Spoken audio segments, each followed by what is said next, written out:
I admit, the only reason why I went into this movie was because it stars Zendaya and Vengeance himself, Mr. Robert Pattinson. And that, of course, it's unique marketing. So, how was the movie? Did it deliver the drama? Well, let's get into it. The drama is one hell of a roller coaster ride that starts innocently enough, but soon dives into all kinds of messiness from angles that I just never saw coming. So much so that if any movie was going to have trigger warnings at the beginning, this one should have fit the bill. And if you've already seen this movie, then you know exactly what I mean. It's uncomfortable to watch at various moments, not because the portrayal of characters are poorly done, but rather because they present us with philosophical dilemmas that can't be ignored, especially leading up to the big day that is the wedding of this film.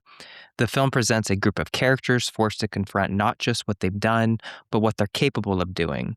It's a film that has heavy themes and asks whether intention alone can carry the same weight as action, and whether being spared from crossing a line is the same as choosing not to.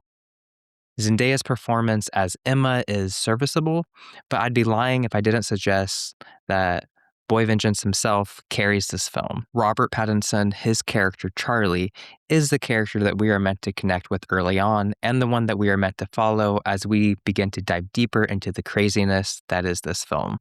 We see Charlie dealing with uncomfortable situations, as many of us do. We as humans tend to justify others' actions, no matter how bad they may be, especially with regards to those we love. We see Charlie do this and struggle to deal with the revelations that unfold throughout this movie. His character isn't perfect. He has a tendency to lie under stress. He isn't always open or direct in conversation, and he struggles with making decisive decisions. He becomes hyperfixated on the details, especially in regards to things he doesn't understand, in order to better understand why people around him make the decisions or don't make the decisions that they end up making in this film. The side characters, who are the friends of both Emma and Charlie, aren't very good characters of moral judgment, to say the least. In many ways, all of the characters in this film are a bit hypocritical, but that plays into the moral judgment that is at the very heart of this film. All that to say, this film is definitely hard to review without diving into the spoilers and the specificities that is the madness. But let's just say that based on the trailers and the marketing alone, it was not the movie I was expecting. And I don't necessarily mean that as a slight or jab at the film I experienced.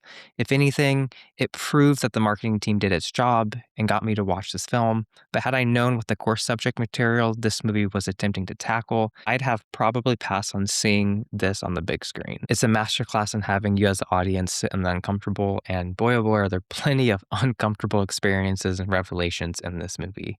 It's one of those films that you'll have to talk about on the ride back home, discussing and digesting character decisions, revelations, and of course, that ending. The film closes in a very different place than where it begins, trading clear direction for something more open and uncertain. Rather than offering tidy resolutions for both Emma and Charlie, it leaves us with a series of heavy revelations, and like the characters themselves, we're left to sit with them. Whether that feels satisfying ultimately depends on your perspective. For me, it was a bit of a letdown, as I was hoping for something more conclusive, especially as the stakes and the uncomfortable nature of the film reached its ultimate conclusion. In the end, the drama definitely lives up to its name, just not the way I expected. That unexpected direction doesn't make it necessarily a bad film, but it's not necessarily one I would have chosen had I known more about its subject matter going in. That said, I do appreciate the conversations it sparks, and I hope those discussions continue in a productive way that encourages deeper reflection on the themes it presents. So, have you seen the drama? If so, let me know what you thought about it in the comments below. Until next time, bye everyone.